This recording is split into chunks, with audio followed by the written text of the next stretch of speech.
Some of the most common questions I get regarding trading are, hey, what do I need in order to start trading? People want to know the requirements for trading. They want to know how much money they need to start a trading account and actively trade. They need to know how much time to dedicate to trading, how much time is required for this kind of thing, which are all good questions. Matter of fact, these questions about the requirements for trading, they're so common. I actually have a chapter in my book, The Super Wheel Option Strategy. One of the early chapters in that book is titled The Requirements for Trading. And the very first thing I talk about in that chapter is that in order to become a good trader, first you need to become a good householder. And this is really where I differ from so many other financial influencers on social media or video platforms like YouTube or TikTok, is I really cut through the BS. Yeah, when people ask, hey, what do I need in order to start trading? I could talk about how much money you need, how much time you need. I could talk about software as far as your trading platforms, any kind of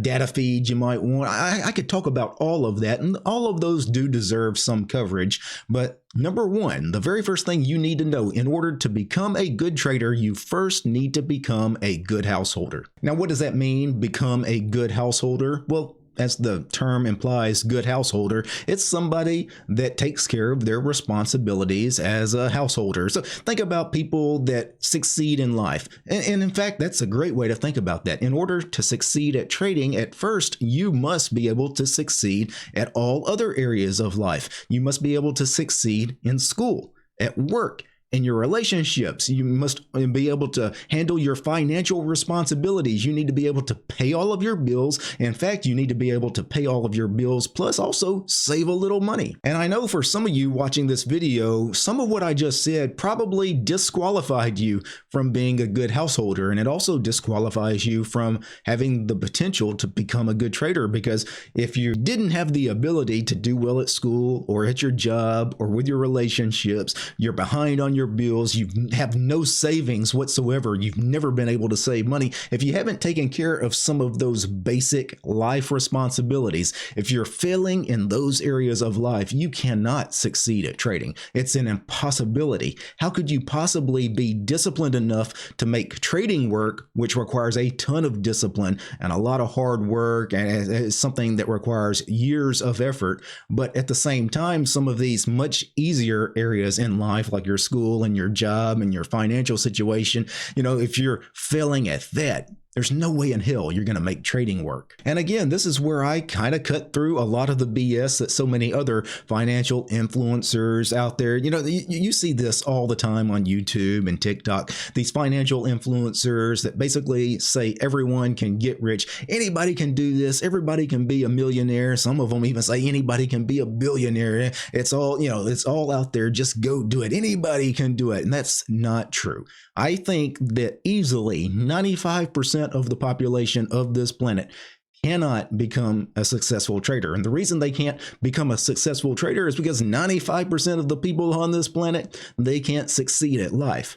So if they can't succeed at life, they're not going to succeed at trading. Far too many people out there live in imagination. These people have these dreams of, hey, you know what? One day I'm going to get rich. One day I'm going to become wealthy. And they imagine how they're going to do that. Well, you know what? I'll start trading. I'll become a really successful trader, or I'll invest in real estate, or I'll start a business. I'll become an entrepreneur and I'll grow a business into $1 billion business. They have these dreams, yet at the same time, they're behind on their electric bill. They haven't paid their phone bill. They're behind on their car note, right? Their marriage, if they're married, is in shambles. They're about to get a second divorce, right? And their kids hate them, and they haven't ever been promoted at the job they currently hold.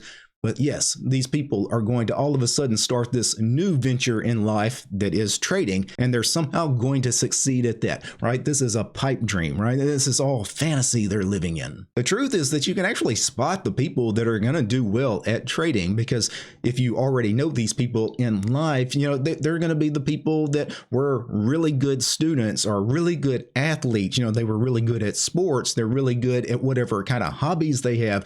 They're really good at their job. They're typically typically get promoted, so they're typically in a supervisory or kind of management position at their job, right? They typically move up the ladder very quickly. Those are the kinds of people that, hey, they're winning in life. They're also going to be the people that win at trading. And that's the good householder. He's the guy that does everything the right way. He takes care of all of his responsibilities, and pretty much any endeavor he undertakes, he actually succeeds at, right? He's also the kind of person that can make money and save money, right? And that's really important, because if you just make money but never save money, you're not a good householder. And you have to be able to do both things. You have to be able to make money and save money. The good householder is someone that avoids frivolously spending money on material things that have no real investment value. So they're not the kind of person that, you know, they hold a good job that maybe they make, I don't know, $200,000 a year at their job, and they spend almost all of that money on fancy cars